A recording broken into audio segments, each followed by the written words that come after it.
आता वाजले संध्याकाळचे 12 वाजत आले दुपारचे. मी अजूनपर्यंत आंघोळ नाही गेली आहे, कारण की सगळेजण आंघोळ वगैरे केले आणि सगळेजण बिझी झाले. त्यामुळे मस्त टाईमपास करत बसलेलो. आता मला साफसफाई करायची माझ्या कपाटाची. तुम्ही एकदा हालत बघायची काय झाली आहे. आता मला हे पटकन साफ करायचं आहे, तर पटापट साफ करतात मग तुम्हाला भेटतो.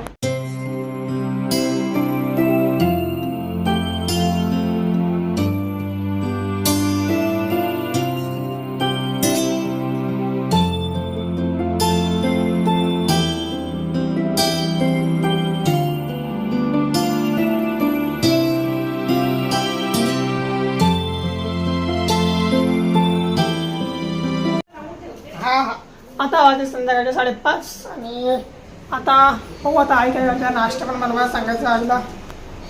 काय करताय हो? मुलासाठी फेस पॅक बनवायची त्याची तयारी. ओ गुलाब, वाव. सुकवणार आता मी आणि त्याच्यानंतर ते फेस पॅक साठी वापरणार. कसं वापरणार पण? फेस पॅक बनवायचं आपण हळद, मुलतानी माती वगैरे टाकून. पण हे नॅचरल गुलाब असणार ना, आपल्या घरी बनवलेला रोज पावडर, त्याने ग्लो येतो स्किनवर. नाश्ता चेहऱ्यावरचा ग्लो कमी झालाय ना म्हणून. नाश्ता नाश्ता काय ना तुझ्या हाताने बनवायचा. तुला क्लास बघायला जायचं. माझ्यावरती माझ्या घरातले विचार करतात, मला नाश्ता देत नाही, माझ्या जेवायला पण देत नाही कधी कधी. तर मित्रांनो आता मी निघालो नाश्ता करायला. मित्रांनो आता मी चाललो नाश्ता करायला, कारण की आज नाश्ता काही बनवला नाही ना घरी. आता नाश्ता करतो.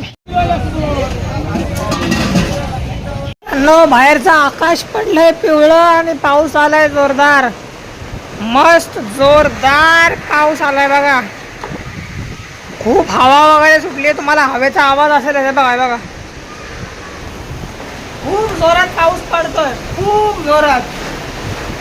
आणि आकाश सगळं पिवळं पडलं, पण कॅमेरामध्ये कधी येतच नाही पिवळं आकाश. प्रॉब्लेम झाला येता हा. खूप जोरात पाऊस पडतो, खूप जोरात. आणि आता म्हणून आता मी खिडकीवर लावून घेतली आहे. ते अण्णा आणि मी बघतोय पिक्चर गोलमाल गेम. आणि आई आणि पप्पा चालत होते क्लासेस बघायला. काय मम्मी फायनल केले की नाही कोणते क्लासेस? करायचे आज. कितीतरी महिने झाले क्लासेस फायनल करतोय आम्ही. अभ्यास करायला सुरुवात करतो. करतोय मी अभ्यास रोज एक तास वाचन चालतं माझं. काल मी सगळी बघितलं पुस्तकं आणलेली, उद्घाटन केलं मी त्याचं रात्रीच. वाचायला पण सुरुवात केली आहे. ठीक आहे, चांगली गोष्ट. तुम्हाला नाही, मी मित्रांना सांगत होतो मला पिक्चर बघू दे. मी रात्री पुस्तक वाचतो.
जोराचा वारा एवढी हवा सुटली आहे बघा बघा बघा, कसली हवा सुटली आहे बघा. लई जोरदार हवा सुटली आहे खाली, अक्षरशः कागद वगैरे उडून चाललंय बघा. आता तर अक्षरशः खिडकी पण उघडत नव्हती. आता जरा आंतरराष्ट्रीय योग दिवस जरा योगाची प्रॅक्टिस वगैरे केली, फॉरवर्ड बेंडिंगची वगैरे. फॉरवर्ड बेंडिंग माझी पण गेलेली ना, मग तिथं परत आणली आहे. चांगली प्रॅक्टिस झाली. आता बघू, आता उद्या पण करायची प्रॅक्टिस. कंटाळा आलेली, एवढा जोराची हवा सुटली आहे म्हणजे खिडकी पण उघडता येत नाही. आता उघडते पटकन, आता पटकन जेवताना मग तुम्हाला भेटतो.